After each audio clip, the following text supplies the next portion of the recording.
KKGO HD1 Los Angeles, Orange County at GoCountry105.com and available on the iHeartRadio app. Go Country 105. Tuned In was recorded earlier for broadcast at this time. Welcome to Tuned In with Mike Johnson, a public service of Mount Wilson FM Broadcasters and Global Jazz Incorporated. Now, here's Mike. Thank you, Al Verdi, and good morning, everybody. Welcome to Tuned In from Mount Wilson FM Broadcasters and Global Jazz Incorporated. Our topic this morning is preparing for your telehealth visit. Amidst this year's COVID-19 related safer at home recommendations, people may be wary of visiting their local doctor's offices. Fortunately, the widespread implementation of telehealth and telemedicine options provide a virtual and safe way for individuals to connect with their healthcare provider. And to speak about this morning is my guest, Dr. Jaime Ramos. He is a physician and medical director with Optum in El Monte, and he's here to discuss the basic tips and best practices in preparing for a telehealth visit. Doctor, good morning. Good morning. Thank you for being with us. You know, it's another chapter, of course, in the world that we're living in 2020, of course, because of COVID-19. When you began your practice, you know, years ago, did you ever envision a day that this would be the primary way of getting things done? You know, no, but, you know, medicine, things always evolve, and sometimes the speed of evolution can be surprising, and in this case, I think, although the COVID has pushed technology, I think in some ways it's helped us evolve a little bit faster, and things that we probably should have been a little bit on the cutting edge regarding other types of technology, especially in practices like an outpatient practice. So tell us, Dr. Ramos, why is telemedicine becoming an important conduit for care? You know, for a long time, I mean, for a lot of clinicians who took care of patients in an outpatient setting, the basic mode of seeing your doctor was basically you call, you make an appointment, you actually physically walk in. And over the years, we've had other technology. Telephone was another way to communicate with patients, but it was limited on what you can hear, and you couldn't really see much. And now, over the last years, video options has evolved, and they were thoroughly being taken up by providers in the community. It takes a lot of learning curve to use technology, and also depending where you live and our patients, sometimes their ability to use technology is sometimes difficult.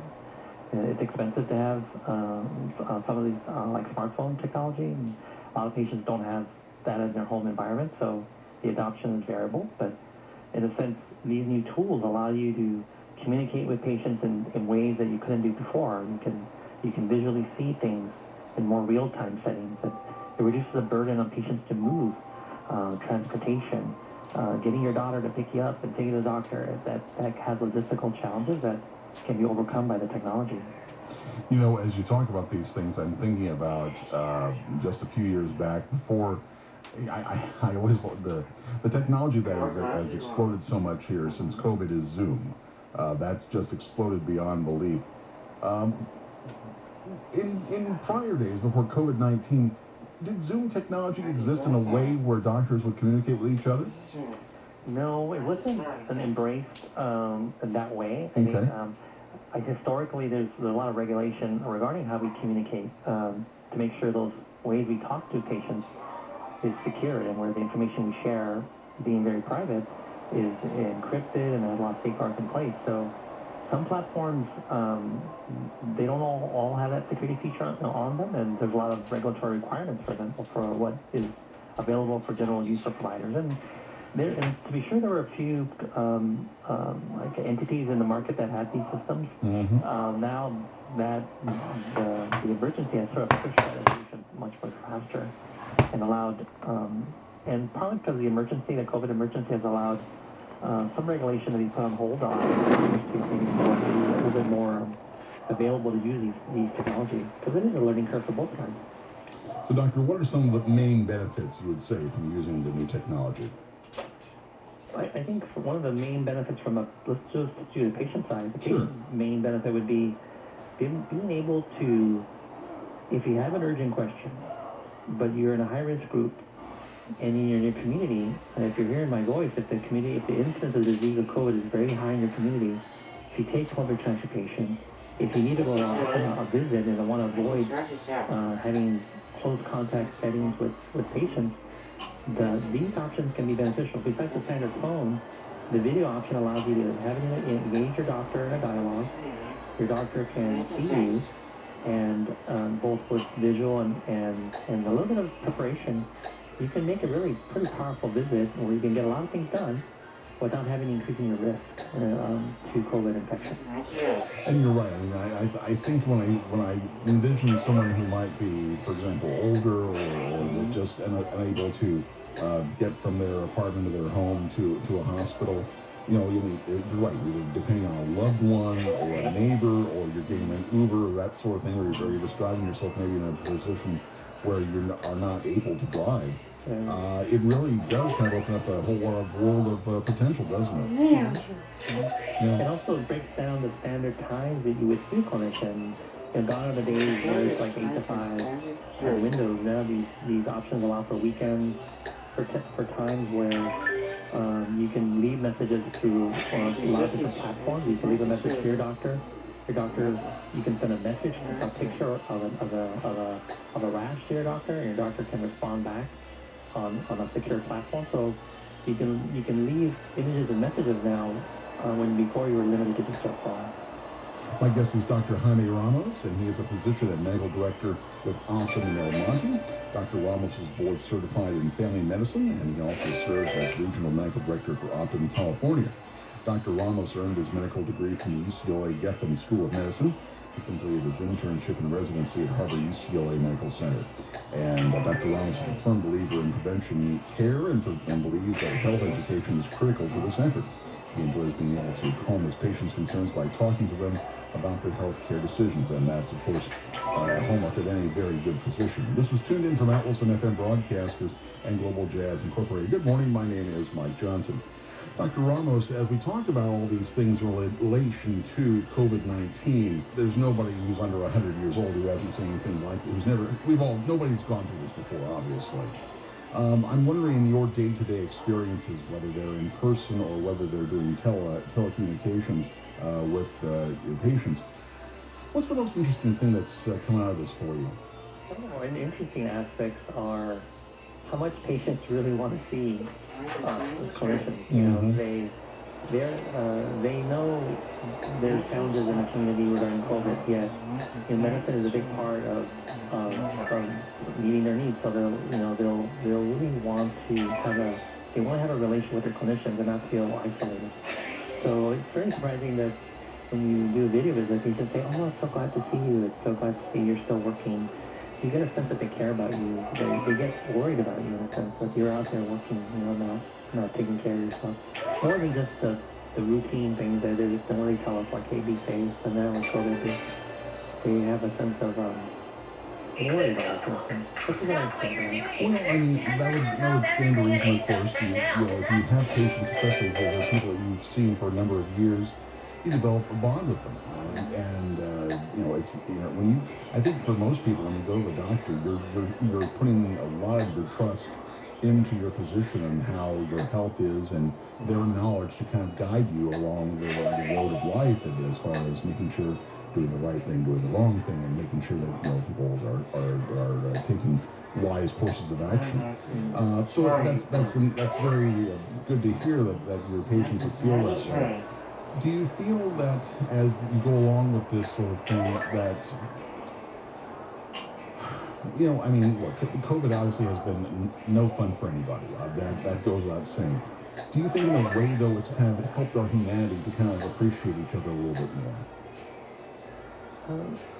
Certainly, I think there is a part of COVID, as terrible as it's been and as what's causing in the community, it does sort of highlight the need of, we're sort of in this together. If we're going to get through this, it's going to be a mixture of a sense of community, of us caring for people that we might not even know.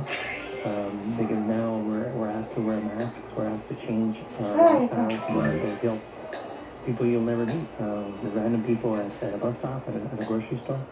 And so I think it does require an awareness of that things will change, things will get better, coupled with science goodwill. I mean, we can get through this. We've gone through this before. Over 100 years ago, we went through a similar thing with influenza, and we had less technology. We didn't have respirators. The evolution of antibiotics or imaging was still very entry at that time, so we can get through it. But I think it does require us to be on the same page, and that's it. My guest is Dr. Jaime Ramos. This is Tuned In from Mount Wilson FM Broadcasters and Global Jazz Incorporated. We're speaking this morning about the concept of visiting, having a visit with a doctor through telehealth. And of course, you know, there are going to be, unfortunately, some limitations as well. Doctor, speak about some of those limitations that people might experience with a telehealth visit. I think again, maybe two sides of it. I think one of the limitations for a provider that we're noticing during the COVID emergency is that although people have smartphone technology, they might not be able to use it smartly all the time. And a lot of features of phones, for some of our patients, they're hard to use because they're not used to using the video feature on it. So the ability to understand and explain can be challenging. I think some of the aspects of the technology itself, having a good connection, just being in the right place to do the visit, seem to be more challenging parts of it. From a patient service point of view, although there are limits, like you can examine parts of the body when you're doing the television.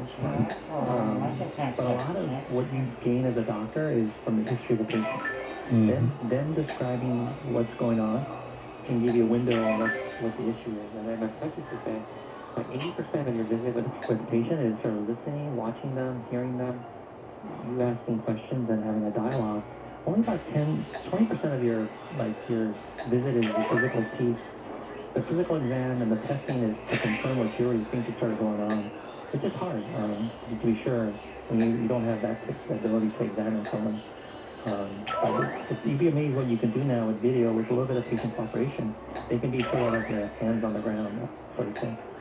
And you know, I think it's the sort of thing where, and you tell me if this is correct or not. I mean, so often I think if people have the technology and if they know how to use it well enough to get to online and chat with you through a thing like Zoom or another telehealth type of process, people know their body. Stop what you're doing. There's 10% off everything at ASOS right now. If you kind of feel like something's a little bit off, maybe it's worth bringing up, yes? Yes, patients are essentially they're experts of their own bodies. Clinicians are experts of like to give you a sense of like what is the normal range, right? What is pertinent versus what is sort of like very unusual. So that's part of that relationship you have with the patient. The doctor-patient relationship, as I talked about earlier, it's very, very personal and very, very special in a way that, as I say, patients depend so much on their doctors to help them and guide them. Especially in this day and age where so many people have become frightened to go to the doctor. Have you seen your visits drop dramatically in person? ASOS.com. Stop what you're doing. There's 10% off everything at ASOS right now. And that's even including our... State of California issued stay-at-home orders, and here in Los Angeles County, public health officer issued guidelines to residents. So that dropped off dramatically. I think, but we sort of switched here, like in Optum care, we switched to